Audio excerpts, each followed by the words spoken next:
Good morning mga kaagri. Bali, nandito tayo ngayon sa ating gagawin ngayon mga kaagri. Bali, ito pala yung mga kaagri, magdilig tayo ng mayaman sa potassium mga kaagri. Ito ang pampabunga, pampabulaklak. Ito ang pinakamayaman sa potassium, ang ng saging na ginagawa natin. Mahigit isang linggo na mga kaagri. Hindi natin hinto mga kaagri, na permit natin ng mahigit isang linggo. Hindi natin ngayon lang tayo nakalugar mga kaagri kasi dami natin ginagawa, sobrang busy natin. Kaya itong gagawin natin mga kaagri, tapos na tayong nag-trim or nag-pruning sa ating talong. Ngayon magdidilig tayo. Ididilig lang natin ito mga kaagri, hindi lang sa laman kasi may araw na. Baka malanta yung mga yung mga dahon. Kaya itong gagawin natin mga kaagri, ispisong ispiso talaga to. Ito ang pambabunga natin na organic. Ito naman mga kaagri, ilang litro siguro to, 16 liters pala to mga kaagri. Tapos ito ay acid rain o tubig ulan, kasi umuulan dito sa amin. Nakapag-imbak tayo, hatiin lang natin to mga kaagri kasi ano pa natin to gagamitin pa natin muna natin. Na-permint talaga ito mga kaagri. Naburo natin to ng mahigit isang linggo. Yan mga kaagri, isaman lang yung mga kaagri. Yan, dalawang ko lang to gagamitin. Ang pala mga kaagri, yung saging pala ay mayaman sa potassium. Hindi lang potassium mga kaagri, marami pang nutrients, magnesium, phosphorus, pero ito talaga ang pinakamataas sa mga kaagri, yung potassium. Na ang potassium kasi ay nagpapabunga at saka nagpabulaklak sa ating mga tanim. Yan. Tapos ito nang gagawin natin, ipandilig lang natin ito mga kaagri. Yan. Ito lang ating organic na pampabunga. Tapos na tayong katatapos na nating mag-trim sa dahon mga kaagri.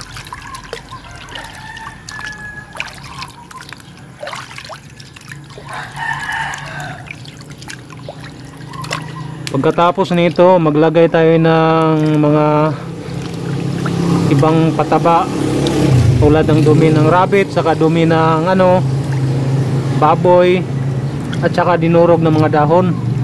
Yan lang ang pataba natin mga kaagri. Pwede na nating idilig to.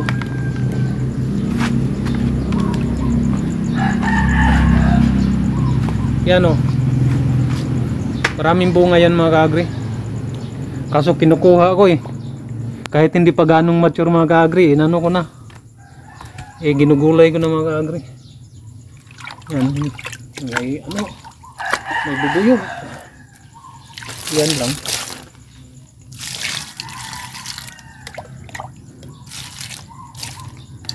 Hello mga kaagri, ito kasi dalawang beses tayong magdilig.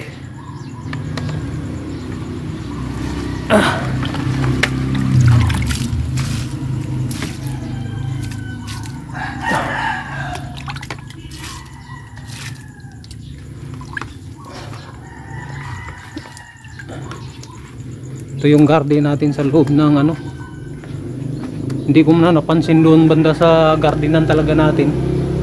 Dito lang mismo sa harapan kasi dito tayo nakapokus. Tingnan mo yung bunga mga kaagri. Ito kasi kapag pinabayaan ko lang talaga itong mga kaagri, yung paabutin ko talagang maging mature, lalaki pa yan Ganon talagang variety niya mga kaagri, mahaba. Yan.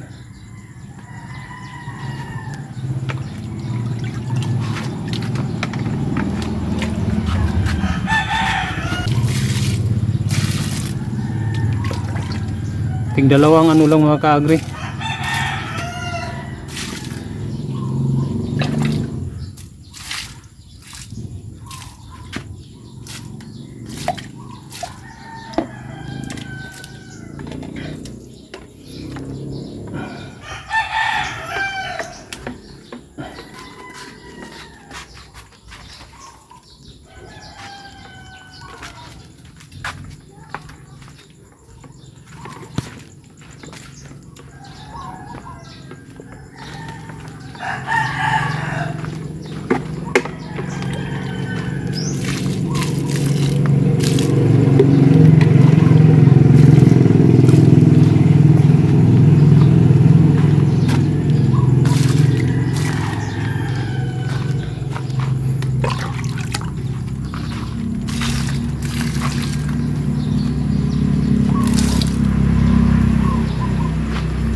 Sabay na natin tong sili.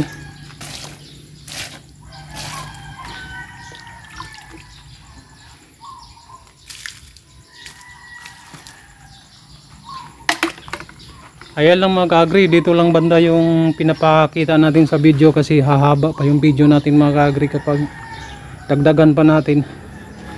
Doon ako magdidilig ako doon sa ano, sa garden talaga yung mga ka-agri. Doon banda. Yan, medyo maliwalas na.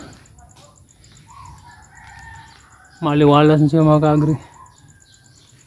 Bunga isang puno lang to, 2, 3, marami pa tong bulaklak mga ka-agri, 4, 5, 6, pinagkuhanan ko ng 3 to kahapon pang ano sa kalabasa. Ayan lang pong ating video ngayon. Marami pong salamat sa inyong panonood. God bless.